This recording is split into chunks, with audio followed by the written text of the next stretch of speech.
Então, bem-vindos a esse Localizer Webinar Series do Gaia Education.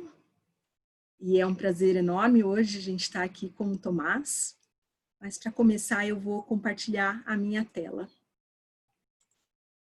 para dar as boas-vindas. Muito bem-vindos mesmo. Quem tem interesse no tema, a gente vai ter uma ótima conversa hoje dentro desse programa do Gaia Education, que é trazer diferentes temas, hoje dentro da dimensão ecológica, porque estamos aí no momento que a dimensão ecológica nos chama, e está chamando aí a floresta, os oceanos, a natureza, está nos chamando para que a gente se transforme, para que a gente aprenda novos caminhos, e dentro do programa online, o Guedes Design para a Sustentabilidade, logo mais aí no dia 27 a gente tem iniciando a dimensão ecológica, com o design ecológico. E aí a gente vai poder estudar, se aprofundar em 5 módulos aí, desde o design ecológico, tecnologias, água, energia, sistemas de alimentos, retrofit e construções ecológicas, tudo isso em 8 semanas de programa online. E quem tiver interesse, entre em contato pelo site, vou deixar depois no chat. E trouxemos hoje esse querido amigo, irmão de jornada, Tomás Lotufo, e que tem muitos predicados, uma prática incrível, né?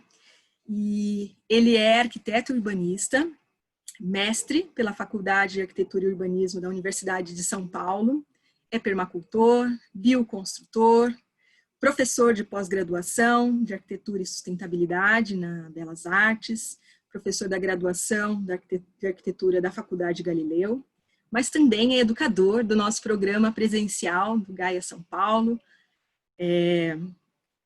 Esse ano a gente não pôde ainda realizar por causa desse cenário de pandemia, mas ele está sempre conosco. Também atua como arquiteto no escritório colaborativo Sem Muros Arquitetura Integrada, onde tem foco de arquitetura de baixo impacto ambiental e projetos comunitários de impacto social positivo. Ainda atua no núcleo de permacultura do sítio Beira Serra, em Botucatu, e em São Paulo, no coletivo Perma Sampa. Então, com essa experiência toda, com essa jornada linda, ele tem muita coisa para conversar conosco aqui. E o nosso tema é permacultura e retrofit. Né, Tomás? Contigo a palavra. Eu sei que a gente já conversou um pouco sobre isso e como isso está fazendo diferença agora, ainda mais nesse momento especial que a gente está de Covid-19, né, de busca por novos caminhos. Então, seja bem-vindo e a palavra agora é sua. Bom, boa noite para todo mundo. Eu vou colocar aqui uma tela que eu vejo todo mundo, que é gostoso, né? Aqui. Agradeço muito esse convite da Lara e do Gaia Education para poder falar um pouco de coisas que, no meu entendimento, são importantes e que eu vivo elas, né? Então, é muito especial essa oportunidade que eles abrem para a gente poder conversar a respeito de uma temática que a gente considera importante e necessária, né? Então, eu agradeço muito, Lara, esse espaço.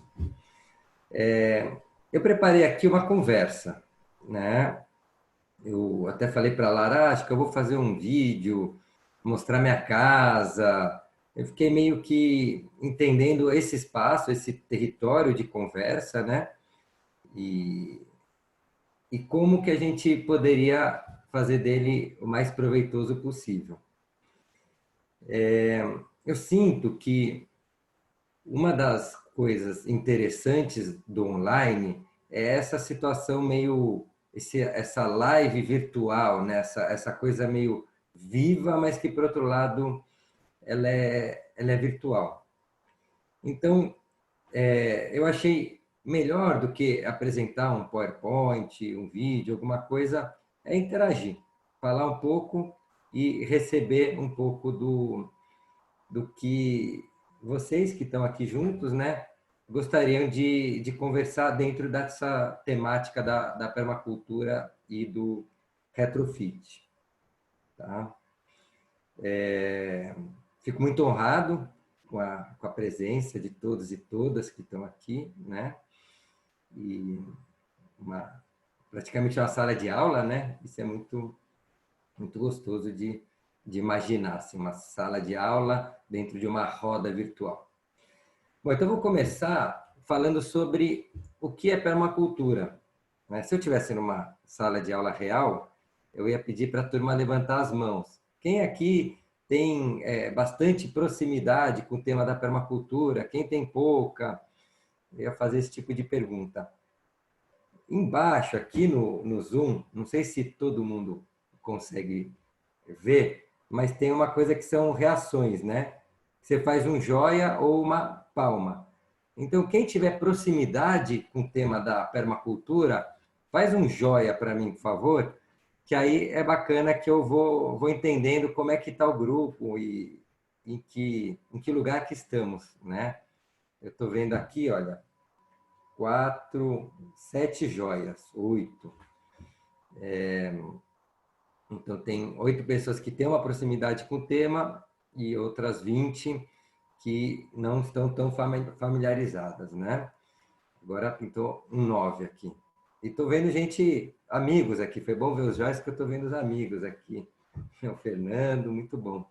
Luísa. Bom, a Tati, Fausa, do Ecopark. E outras pessoas, né? Bom, vamos direto para o tema. O que é a permacultura na minha perspectiva? Né? A permacultura, ela é uma maneira de atuar no território onde busca-se você gerenciar a energia para que ela se manifeste da maneira mais positiva possível. Então, quer dizer, somos pessoas dentro de um território e a nossa capacidade de mobilizar energia no território é altíssima.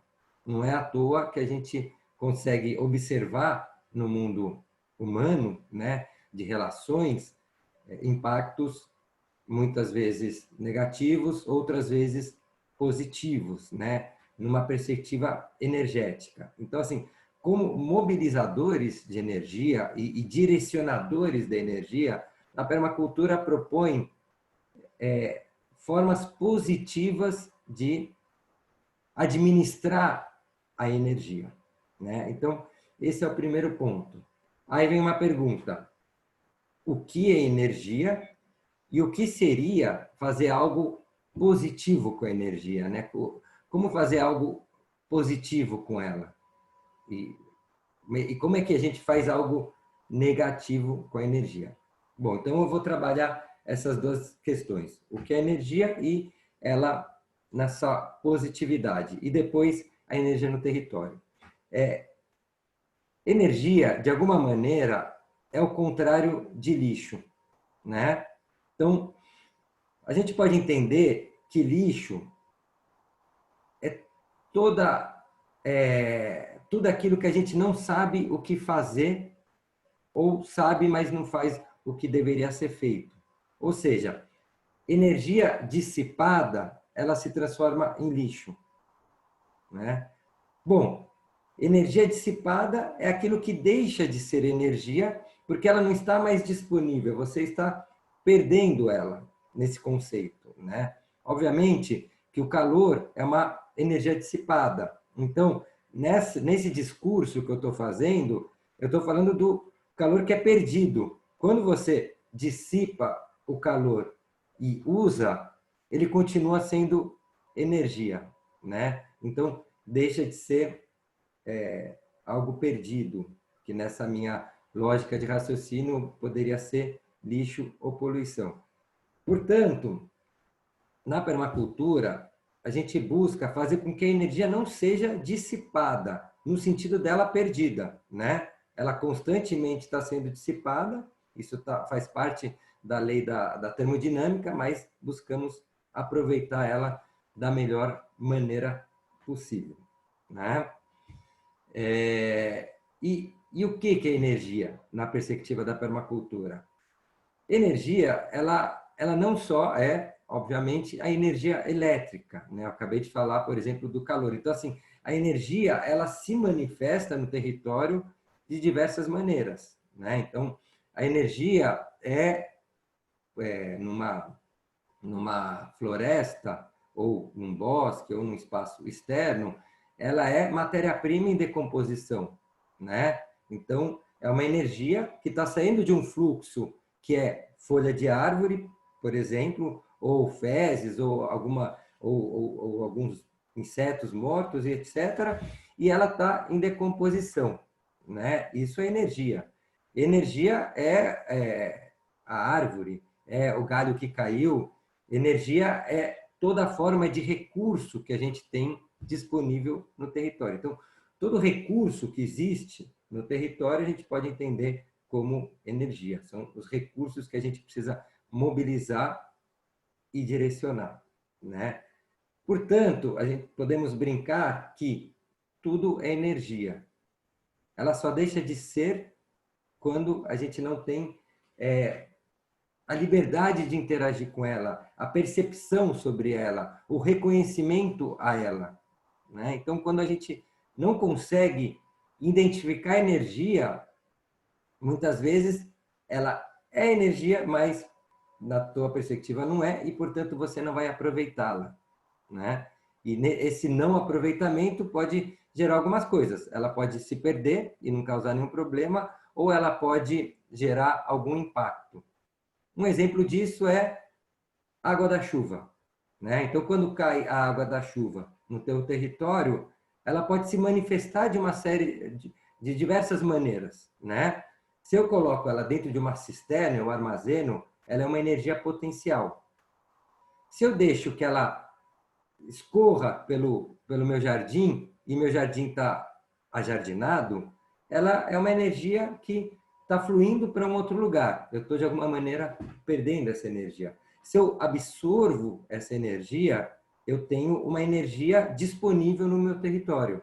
Por quê? Porque essa água que está sendo absorvida na terra, ela vai se manifestar posteriormente em forma de plantas e etc., né? Então, eu começo a entender que se o meu jardim ele for um solo compactado, ó a Brasília lá também estou vendo.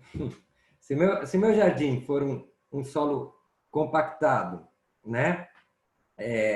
Ou seja, não tem capacidade de absorção, e ele tiver uma inclinação muito alta, eu perco essa água em forma de energia. Se meu jardim for mais plano e ele tiver capacidade de absorção, essa energia ela fica no território e depois ela se manifesta em forma de planta, né? Portanto, o nosso desafio como permacultores e permacultoras, num primeiro momento, é identificar quais os recursos que você tem disponível no território para, a partir dessa identificação, você poder gerenciar essa energia. Ao gerenciar a energia, é o que a gente chama de design permacultural, né? Então, você faz um plano para essa energia. Eu reconheço a água da chuva, eu reconheço o sol que bate na minha parede, que entra na janela, eu reconheço a energia elétrica, eu reconheço a matéria em decomposição, eu reconheço o fluxo de ar, eu reconheço a presença de pessoas naquele território, que também são fontes de fonte de energia. Eu reconheço a cultura do local, que de alguma maneira a cultura também, a informação é uma fonte de energia, né? É capaz de mobilizar elementos potenciais e que florescem outras atividades. Então, eu vou reconhecendo essas energias e coloco num plano, num papel, num mapa, em algum lugar, né? E aí eu começo a olhar para elas e falo, opa, você vem para cá, você vem para cá, eu não quero perdê-las. Eu não quero que essa energia vá embora. Eu quero que essa energia, ela fortaleça este local, né? Aí a gente vai para aquele segundo elemento que eu falei para vocês, que é como fazer com que a energia ela tenha um fluxo positivo, tá? Então, nessa linha de raciocínio, quando o fluxo é negativo, a energia ela degrada e ela resulta em poluição, né? Quando o fluxo é positivo, ela desperta potência, ela aumenta a vitalidade do território, aumenta a capacidade do território existir, né? Agora eu vou trazer um exemplo, voltar para um exemplo.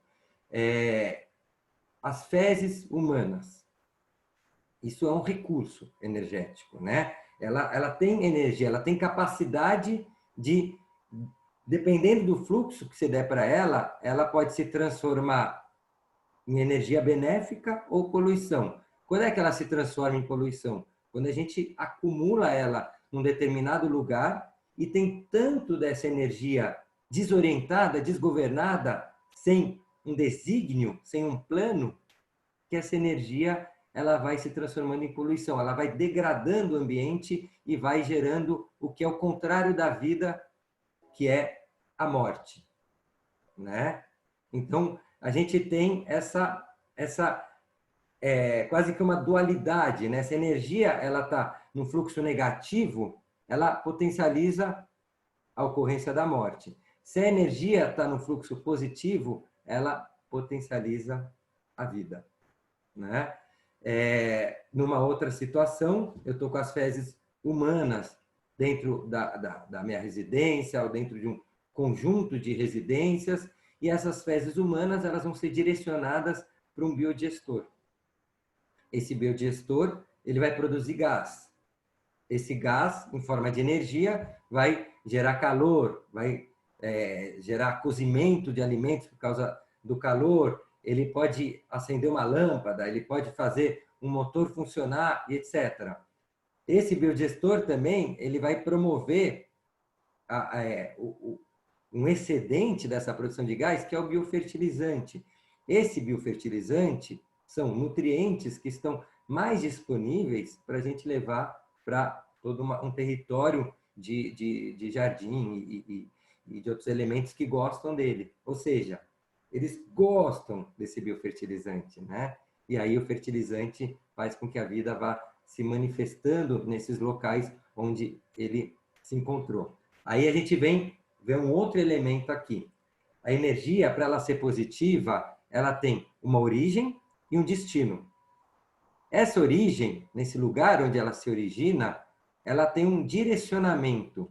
O direcionamento dessa origem deve ser para um lugar que vai acolher ela de maneira positiva, né? E que goste dessa energia. Então, as fezes humanas, se ela for para um lugar específico que não gosta dela, ela vai se transformar em poluição. Se ela vai para outro local, ela vai se transformar em recurso. Portanto, na permacultura, a gente trabalha com princípios da ecologia. Esse exemplo que eu trouxe para vocês é o exemplo de um princípio ecológico básico, que é dos ciclos e dos nichos, né? Então, assim, para que esse recurso energético ele flua dentro de um ciclo, ele precisa ter nichos. Na permacultura, o que a gente faz efetivamente é construir nichos. A gente, por meio do planejamento, a gente vai criando nichos para que essa energia que está em fluxo, ela seja acolhida, ela entre em locais que gostam dela. E no momento que eles acolhem essa energia que eles gostam, eles se manifestam em forma de vida. Esses nichos, né, esses habitats, se manifestam em forma de vida. E assim a energia ela vai circulando e potencializando a vida, né? Por isso que a gente usa muito a palavra design, por isso que no universo do Gaia Education tem um capítulo que é design ecológico, né? Design vem da sua origem, da palavra, de designar, dar destino a. né? Então, o nosso papel no mundo, na nossa existência como mobilizadores de energia, é saber ter essa capacidade de percepção de como dar destino às coisas, como designar as coisas. Na permacultura, o nosso trabalho é fazer design, é designar da melhor maneira possível. E aí vem o design no universo que a gente trabalha mesmo, de criar formas, criar desenhos, criar situações formais, físicas, territoriais, que acolham bem a energia. E por isso que muitas coisas que a gente faz na permacultura, elas são extremamente bonitas. Porque a beleza, na sua essência, ela também representa vitalidade, ela também representa o positivo da energia, o fluxo positivo da energia, né? Então, muitas vezes, na permacultura, a gente trabalha um jardim produtivo, né? Um jardim onde você mistura hortaliças com ervas, com talvez até alguma coisa de lavoura, então aquilo lá fica super colorido, com várias formas, redondas, raízes, coisas mais compridas que se abrem, e algumas que florescem numa época, outra em outra época. E isso a gente olha e fala, nossa, que coisa bonita, né? E toda essa fisiologia desses elementos, essa diversidade fisiológica, ela é em virtude do benefício energético. Enquanto uma que sobe e a outra que se espalha, elas não têm competição em relação à luz solar. Elas, muito pelo contrário, elas cooperam. Enquanto uma é flor e a outra é raiz, e ambas podem servir como alimento, existe uma cooperação também, né? E aí você pega essa horta e desenha ela como se fosse uma grande mandala, né? Como se fossem bolas, canteiros, né? Jardins em forma circular. E a gente percebe que se a gente organizar esses círculos num grande círculo, formando a tal da mandala, a ocupação do território ela é muito mais eficiente, né? Ela é fisicamente mais eficiente, ou seja, você consegue colocar mais unidades por metro quadrado do que se fossem canteiros lineares. Então, você desenhou essa mandala, você criou uma diversidade de espécies, né?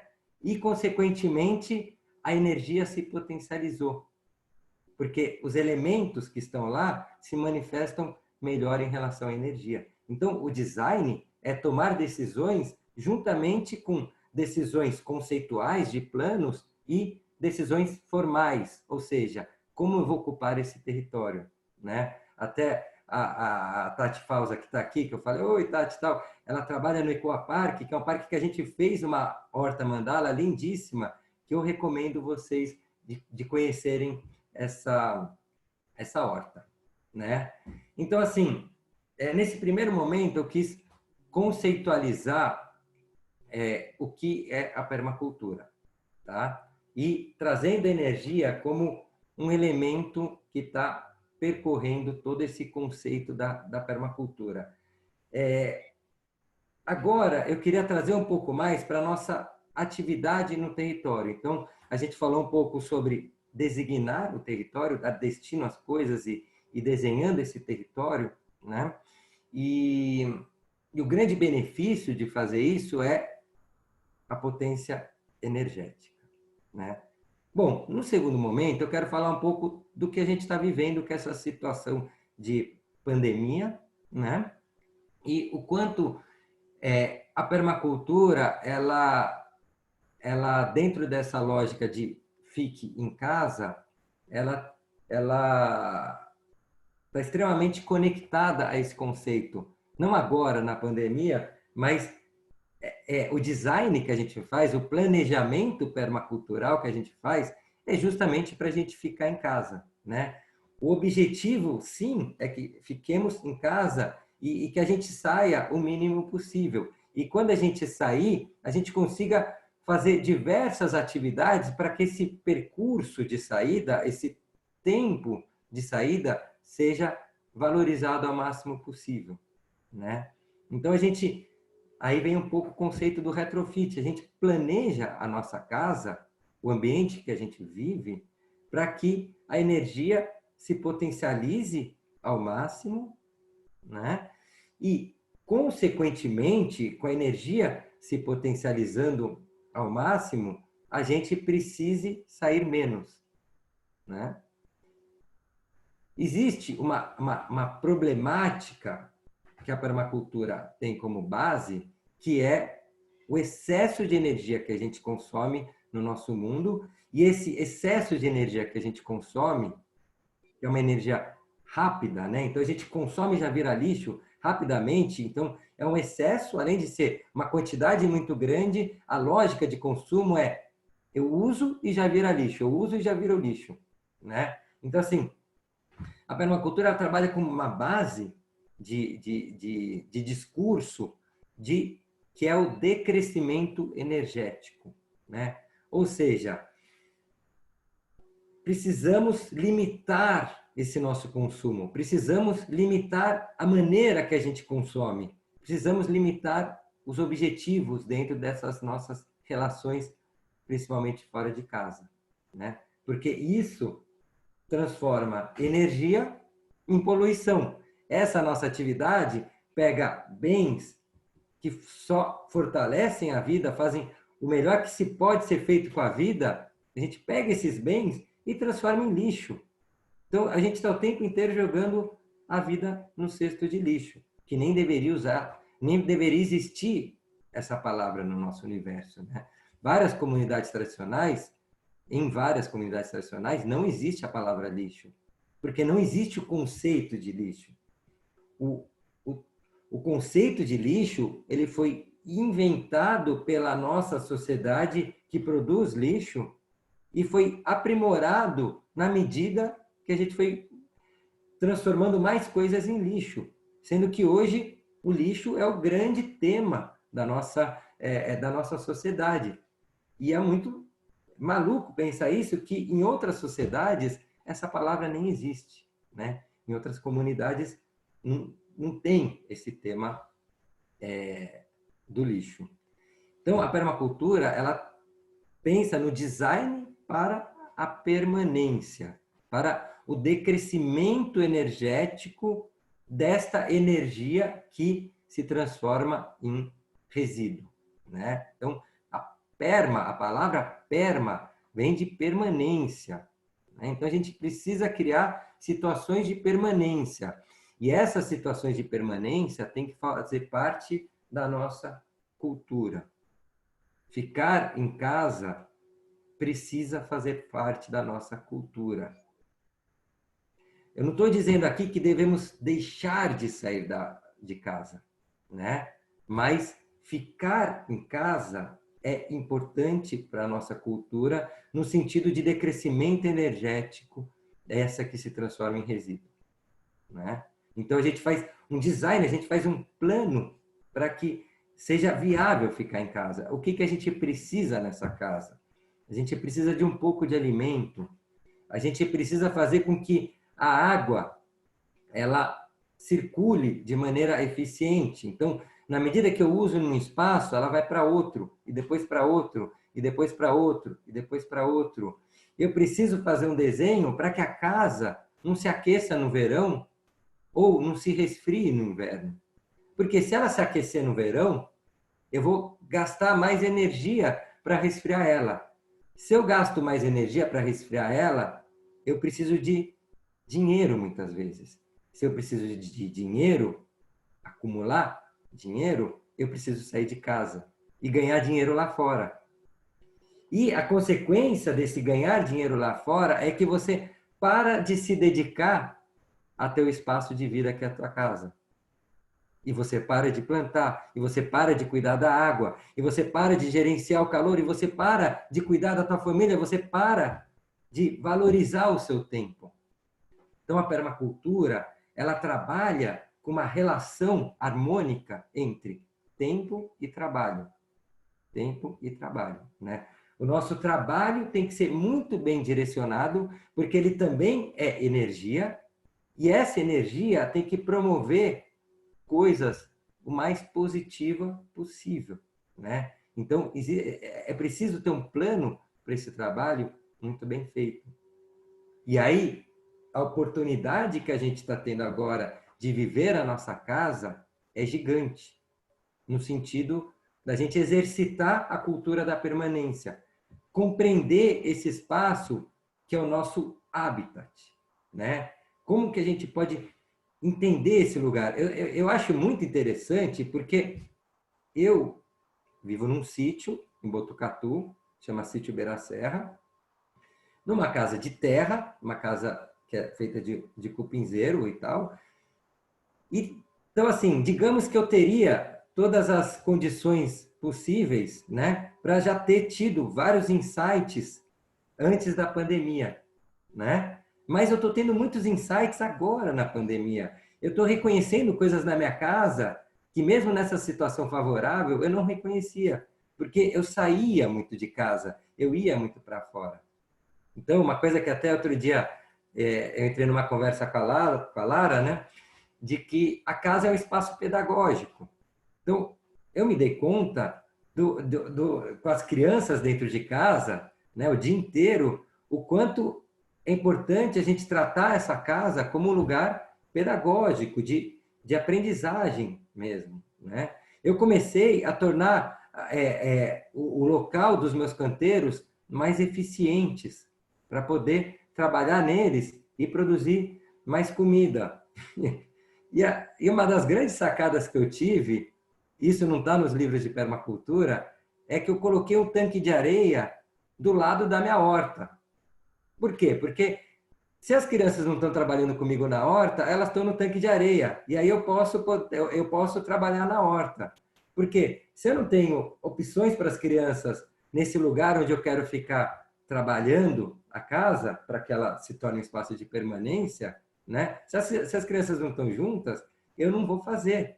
Então, uma sacada que eu tive é que o design, para quem tem filhos pequenos, principalmente, e maiores deve ser mais difícil ainda, porque eles não saem do celular, né? Então, é mais complexo ainda, mas esse design tem que ser um design que também pensa nas crianças, nas suas atividades, para que a família faça atividade junto. No momento que a gente faz atividades juntos, a gente começa a desenvolver valores culturais. Uma cultura conectada à terra, conectada ao espaço de vida, conectada à integralidade nesse espaço, ou seja, você é integral naquele lugar. Naquele lugar eu me relaciono com os benefícios e todas as possibilidades energéticas que esse lugar me promove. No momento que eu faço isso com a minha família e com os meus filhos, a gente aprende sobre isso. Isso nos educa. Isso se transforma em valor e, consequentemente, em cultura. No momento que isso se transforma em cultura, a coisa começa a caminhar por uma mudança necessária, importante e uma capacidade transformadora incrível. Porque quem for te visitar vai falar, nossa, que legal. E aí você vai interferindo na cultura do outro. E nesse momento a gente está falando de um retrofit comportamental. Então, essa oportunidade de estar em casa nos está permitindo transformar o nosso comportamento, né? Quantos aqui não estão fazendo milhares de fermentados, faz o kombucha, faz o pão, faz isso, faz aquilo, porque agora existe um tempo dentro de casa onde a gente faz isso, né? Então, tudo isso está mexendo com o nosso comportamento, o que está mexendo com a nossa cultura e que está nos preparando para construir um mundo melhor. Esse retrofit comportamental, né? Tem um exemplo que eu gosto muito, muito de dar, né? de falar sobre ele, e que tem a ver com isso, que é um pouco a relação com meu filho, quando a gente... Isso ainda quando eu morava em São Paulo, quando a gente teve um miocário dentro de casa, né? E aí, ele nasceu numa casa que tinha um miocário. Então, ele já nasceu nessa casa onde os resíduos orgânicos iam para o miocário, né? E aí, um dia eu estava andando com ele na rua e eu vi um abacate caído no chão, assim, esmagado, né? Peguei o abacate e fui colocar na lixeirinha da rua. E meu filho falou, papai, você não pode colocar o abacate aí. Não é lixo, né? eu falei, meu Deus do céu, que coisa, né? Ele nunca associou resíduo orgânico a lixo, nunca, não existe isso no mundo dele. Para ele, resíduo orgânico é comida de minhoca. Agora que eu moro em sítio, é comida de galinha, é comida de porco, é comida de outros elementos. Isso é maravilhoso, porque ele faz parte de uma geração diferente da nossa, que nunca vai associar a palavra lixo, a palavra resíduo orgânico a lixo. É uma revolução cultural, é um retrofit cultural fundamental para o nosso desenvolvimento, né? Bom, então, na medida que a gente gera um decrescimento energético para fora, ou seja, o nosso trabalho fora vai diminuindo e, consequentemente, todas as relações de produção de resíduos começam a reduzir, né? Na nossa casa, acontece o efeito contrário. Começa um efeito de crescimento energético. Então, o que a permacultura ela promove é abundância, né? Ela busca, por meio de um planejamento, por meio do reconhecimento de recursos, por meio do desenho de hábitats para os recursos, né? Ela promove a potencialização da energia que, a gente olhando, o que isso resulta é abundância. Ou seja, é a maior presença de energia disponível no território de forma positiva, né? Isso também é maravilhoso, porque agora a gente está falando de um outro salto que a gente está dando, que é o salto por meio físico, que é o design de hábitats, de espaço e de conexões. A gente começa a fazer uma mudança profunda no nosso comportamento em relação à vida. Ou seja, é um retrofit biológico, né? É uma mudança nossa em relação ao mundo vivo. A gente potencializa a vida. Chegamos no lugar do sagrado, né? Por que o lugar do sagrado? Porque eu começo a fazer coisas que não é para mim e nem para o outro, é para a vida, né? É para um território sagrado. E na medida que eu exercito essa habilidade de fazer coisas pela vida, né? Tudo melhora e começa um processo extremamente revolucionário, né? Estamos construindo uma revolução por meio dessa mudança de comportamento, ponto 1, por meio dessa mudança das nossas relações biológicas, ponto 2, e por meio da consolidação do nosso espaço físico, o território. Como é que a gente forma esse território? Como é que a gente dá forma para esse território? Com esses três alimentos, está ótimo, não precisa trocar, mas também com esses três elementos, a gente cria uma revolução. A gente muda o mundo. E é isso que a permacultura acredita. Numa maneira de ir multiplicando essa maneira de perceber o nosso mundo e construindo uma capacidade revolucionária. Nessa perspectiva, para mim, a permacultura ela é política, porque ela tem constantemente uma interação social na perspectiva transformadora, transformar a realidade, transformar a sociedade, influenciar, criar estratégias para que a gente construa um mundo melhor, né? Então agora a gente está vivendo na abundância. Para finalizar, eu queria falar um pouco sobre a Casa do Futuro, né? E a Casa do Futuro, ela é bem interessante, assim, que é o tal do retrofit da casa, né? Então, como é que vai ser essa Casa do Futuro? Tem gente que acha que a gente vai fazer assim com a mão, vai abrir a janela, a gente vai falar bom dia, vai vir uma máquina e te dar um café com leite, né? Eu acho que é o inverso de tudo isso, né? A Casa do Futuro é uma casa que ela é lógica, né? Ela é uma casa muito bem pensada para que ela promova todos esses valores que a gente estava conversando aqui.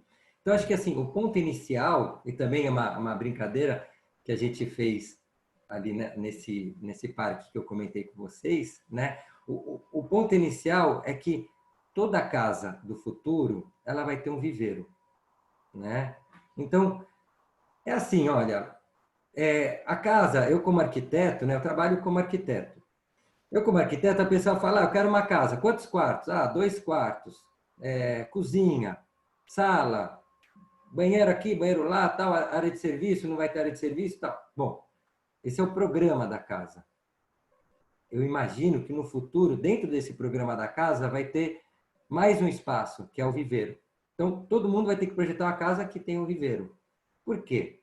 Porque todos vamos ter que ser plantadores de árvore, né? Então, assim, a nossa atividade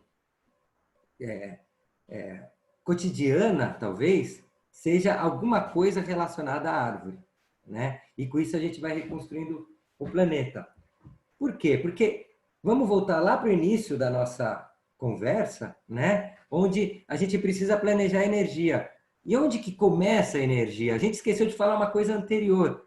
Onde que toda essa história energética, né? Porque essa conversa, ela está caminhando por um fio condutor que é a energia.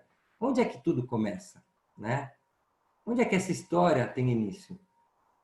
Opa, ela começa com uma coisa que chama Sol. O Sol, ele acessa o nosso território e ele é absorvido por meio da fotossíntese pelos elementos vegetais. E aí a nossa brincadeira energética começa, né? Então, a energia, como a gente está vendo nessa rápida conversa, ela é algo que potencializa a vida, que ela permite alegria, que ela permite felicidade, que é nosso grande objetivo, ela permite a abundância, ela permite a justiça social, ela permite uma série de elementos que são fundamentais para a nossa existência. Então a gente precisa dela, a gente precisa que ela se manifeste. E aí ela se manifesta por meio de todos esses hábitats que a gente estava conversando aqui, né? Mas o começo de tudo é na chegada da energia nas árvores. E aí a árvore se decompõe, o bicho come, faz cocô, e aí começa toda uma história maravilhosa em relação à energia. Portanto, a casa do futuro deverá ser uma casa viveiro, né? E todos seremos plantadores de árvore. E tem algumas coisas muito bonitas da vida, do viveiro, é que o viveiro a gente produz plantas, né? E ele constrói uma série de coisas. Então, para quem aqui vive numa região tropical, que deve ser a maioria do grupo, se você tem um viveiro na porta da tua casa, ou na frente de uma janela, ou que seja sem parede, um ambiente ligado ao viveiro, esse ambiente vai estar sempre fresco. Então, eu crio uma situação bioclimática extremamente adequada, né? Se eu moro numa zona temperada, esse viveiro vai ter uma característica mais de estufa. E aí eu aqueço minha casa por meio dessa estufa. Então, assim, como elemento bioclimático, o viveiro é sensacional, porque ele pode aquecer ou resfriar a tua casa. A qualidade do ar, tudo isso que as plantas promovem, né? A saúde do ambiente. E aí, quando eu levo as plantas para o jardim, essas que eu tirei do viveiro, vocês já pararam para pensar quantas coisas benéficas um jardim faz para essa coisa sagrada que chama vida, né? Quantos serviços ecossistêmicos são promovidos pelo jardim, né? O jardim absorve água, então ele é uma infraestrutura. Em vez de você colocar água na boca de lobo, na sarjeta, você coloca no jardim. Um jardim transpira água, então a gente melhora a qualidade do ar. Um jardim absorve poluição e muitas vezes transforma essa poluição em nutrientes. Olha que coisa maravilhosa, né? Porque eu ia falar, o jardim, ele tem cheiro. O jardim, ele pode ser alimento. O jardim, ele é riquíssimo para a fauna. Então, eu posso aqui ficar falando horas de um jardim. E concluindo esse papo de permacultura, nós, da permacultura, quando alguém pergunta o que você faz, isso a gente aprendeu com Bill Mollison, um dos criadores da permacultura, a gente gosta de falar, eu sou um jardineiro. É isso, gente. Obrigado. E acho que a gente tem uns minutinhos para pergunta. Maravilha. É sempre tão bom te escutar, Tomás. Assim, a gente precisa sempre ser relembrado, né? As nossas células, a gente precisa sempre estar escutando e colocando em prática para a gente tornar isso cada vez mais vivo na nossa vida, na nossa casa, nos nossos territórios. E é sempre você traz com muita beleza todo esse percurso da permacultura. E aqui, olhando, tem uma colocação, um comentário que eu acho que é importante, que é um desafio de todos, né? Acho que muitas pessoas se perguntam como equilibrar. Estou só aqui buscando o comentário. Como a gente equilibrar o tempo e o trabalho nessa harmonia, né, que você falou, ela nos desafia enquanto seres urbanos, né? Então, eu acho que isso é uma coisa importante de a gente explorar um pouquinho mais. Se você puder dar mais alguns insights, eu acho que a Brasília é que trouxe esse comentário. Bacana. Obrigado, Brasília. Então, o trabalho, ele tem muito a ver com a nossa necessidade de recursos, né? Recursos para nos mantermos, né? Para existirmos. Então, ele é uma troca, né? De esforço por dinheiro. Existe um plano, agora eu vou falar de teoria da conspiração, existe um plano, né? No nosso sistema de vida, que é um plano onde a gente tem que trabalhar muito mais do que de fato a gente precisaria para suprir as nossas necessidades, né? É lógico que a gente não vai romper esse plano da noite para o dia, mas a gente precisa entender que é possível, né? Depois eu posso até compartilhar referências bibliográficas que falam sobre isso, mas que é possível com muito menos de trabalho, muito menos tempo de trabalho, gerar as nossas necessidades básicas, né? As nossas necessidades existenciais.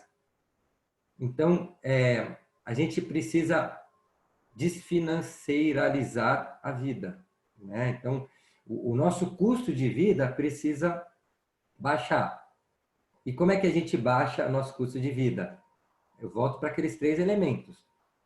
Primeiro é em relação ao nosso comportamento, né? Então, o que realmente a gente precisa que a gente troca por dinheiro hoje, né? Então, isso tem uma relação com comportamento.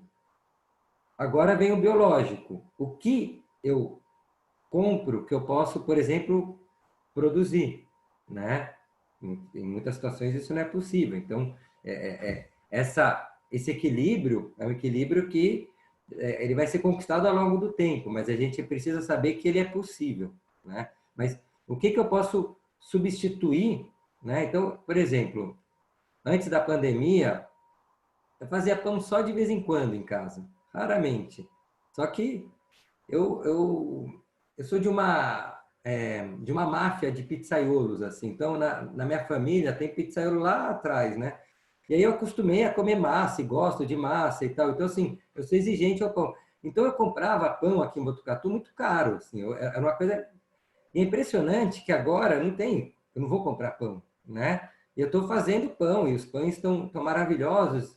E é impressionante a diferença do que eu gastava com pão antes, né? Então, sei lá, eu gastava por mês, digamos, fazendo uma conta alta aqui, mas uns R$ 100 de pão por mês. Agora eu gasto R$ 15 de pão, né? Então, assim, no momento que você começa a redesenhar certas coisas, você tira uma série de necessidades econômicas que você tem, né? Então, essa biológica ela é muito importante. Então, o que eu compro que eu posso produzir? Então, o pão, por exemplo, você pode fazer até dentro de um apartamento, né? Então, isso vai mudando.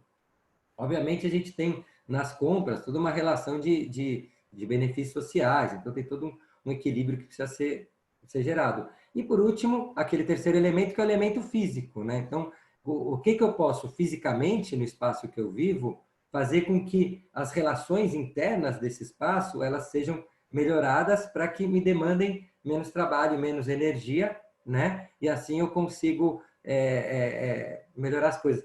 Eu até fiz uma listinha para falar um pouco sobre isso, né? Então, por exemplo, tem umas coisas engraçadas. No livro do David Holmgren, ele fala assim, olha, a louça, né? Por que a gente não planeja um secador de louça bem em cima da pia, né? E aí você não precisa guardar o prato, não precisa guardar o garfo, não precisa guardar... Você faz uma coisa bonitinha, né? Então, assim, existe um esforço entre botar no secador de pratos e talheres, passar o paninho, secar, guardar e na hora que você for comer, tirar desse lugar, né? E esse lugar onde você guarda está ocupando espaço que você poderia, sei lá, fazer um desidratador de frutas ou, de repente, guardar os teus vidrinhos de kombucha lá dentro, né? Aí ele fala, por que a gente não deixa o sapato na porta de casa? Com certeza muitas de vocês fazem isso. Com isso, você reduz o teu tempo de faxina, né? Por que a gente não cria espaços híbridos? Então, por que as janelas dos nossos ambientes elas não têm duas funções? Então, a janela geralmente é aquela coisa na espessura da parede, né? Magrinha. Por que ela não pode ser mais larga? E aí esse mais largo vira um espaço de estar e, consequentemente, você pode diminuir o tamanho da tua casa. Ou esse mais largo se transforma em um espaço de hidratação de ervas. Tal. Bom, na minha casa em São Paulo, a gente resolveu abolir a área de serviço, né? Não precisa de área de serviço. Então, o tanque, onde a gente lava roupa, pano de prato, não sei o quê, então, ele entrou no meio do quintal, que é onde você vai lavar uma verdura que você colheu, vai lá, a gente tem um forno de pizza, como eu disse para vocês, existe toda uma coisa com pizza na família, é onde a gente, na hora de fazer a pizza, a gente usa a água do tanque para lavar as ferramentas, etc. Então, a nossa área de serviço, ela virou uma coisa de duas funções. Além de ser área de serviço, está dentro de um contexto da casa de lavagem de coisas, de processamento de alimentos, né? Então, existe uma coisa do espaço físico que é muito importante. Na medida que você vai otimizando o teu espaço físico, melhorando o teu comportamento e criando mais vida no teu território, você desfinanceiraliza o teu universo e vai precisando trabalhar menos lá fora e ganhando tempo, né? Esse tempo, ele é uma outra forma de trabalho, não deixa de ser trabalho, mexer na horta, etc., mas é um trabalho em benefício da vida, é um trabalho sagrado. E sempre que o trabalho é sagrado, ele é gostoso demais. Você se sente íntegro, né? Você se sente melhor, integral, né? Uma pessoa plena na existência.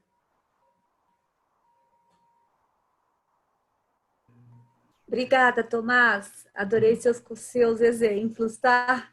Obrigada. O Carlos tinha um comentário a fazer. Carlos?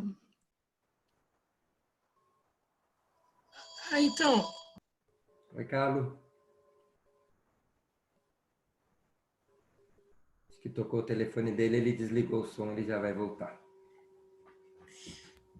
Desculpe, ele tocou no mesmo tempo.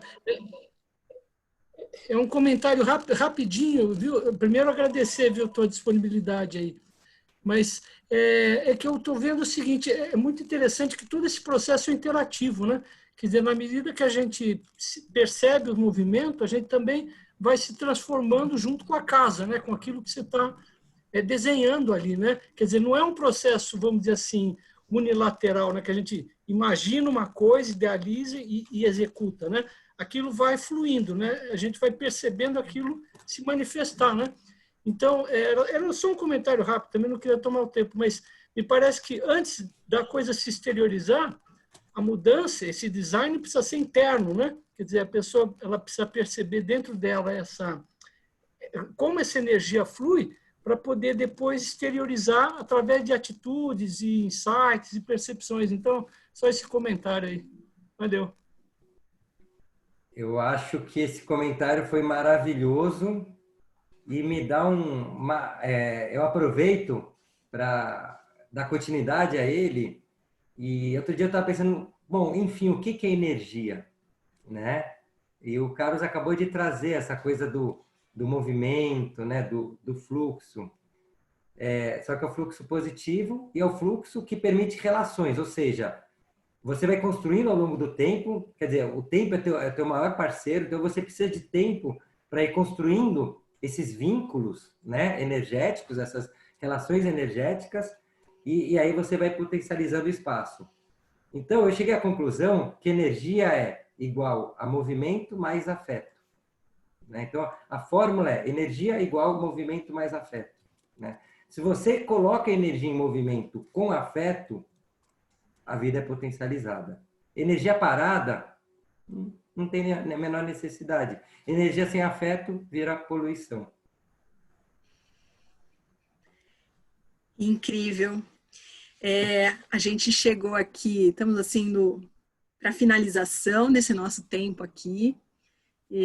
Gostaria de saber se tem mais algum comentário, alguma pergunta, assim, uma última, alguém que esteja queimando, né, com alguma coisa a comentar ou perguntar. Senão, realmente, a gente já vai para as últimas palavras. E eu gostaria que vocês olhassem aí o chat, deixei o contato, né, as conexões para a dimensão ecológica do Gaia Education online. Então, quem tiver interesse, está aí anotado também. Mas algum comentário? Tomás, últimas palavras que você gostaria de encerrar?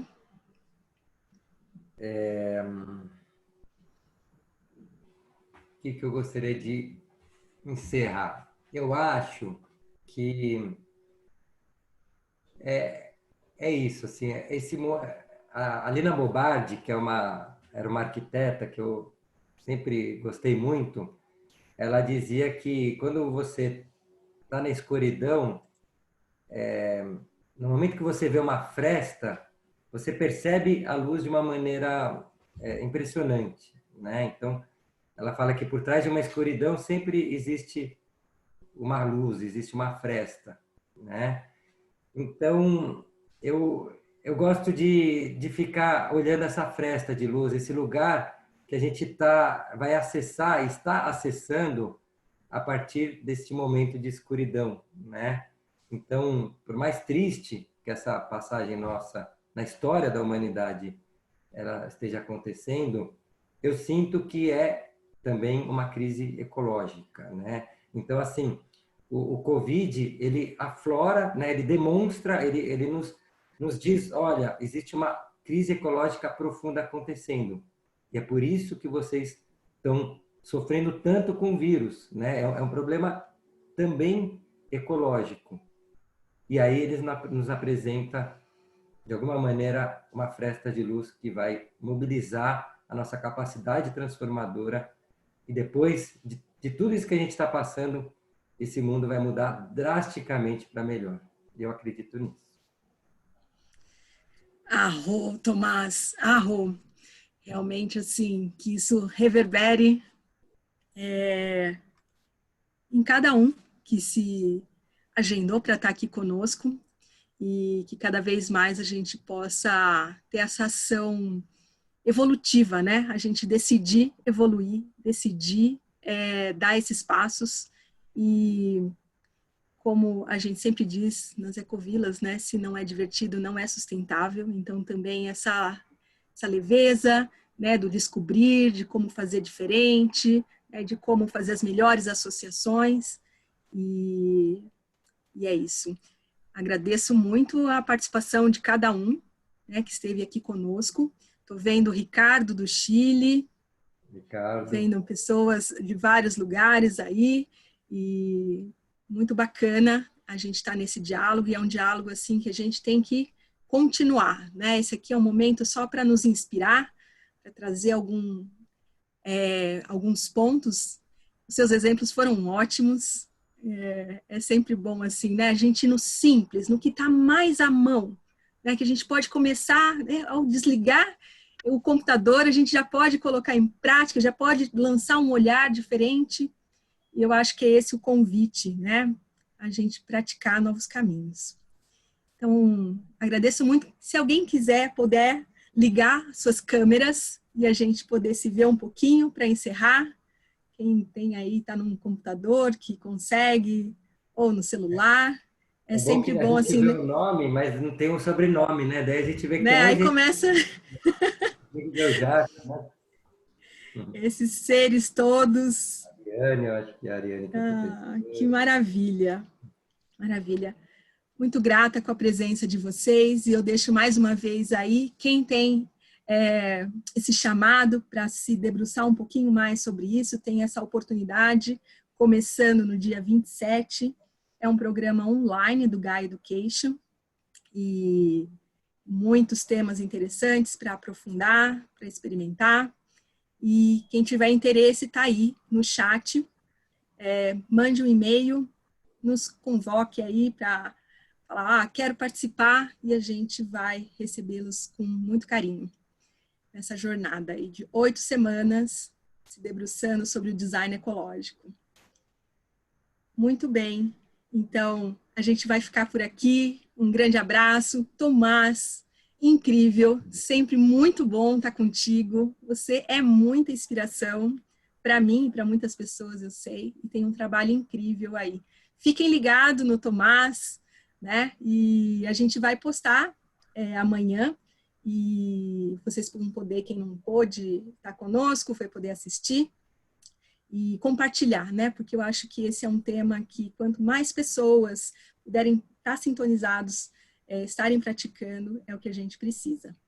Um grande abraço e uma boa noite, um bom descanso, bons sonhos para todos e todas. Maravilha. Beijo pra todo mundo. Um beijo. Boa noite. Obrigado, boa noite.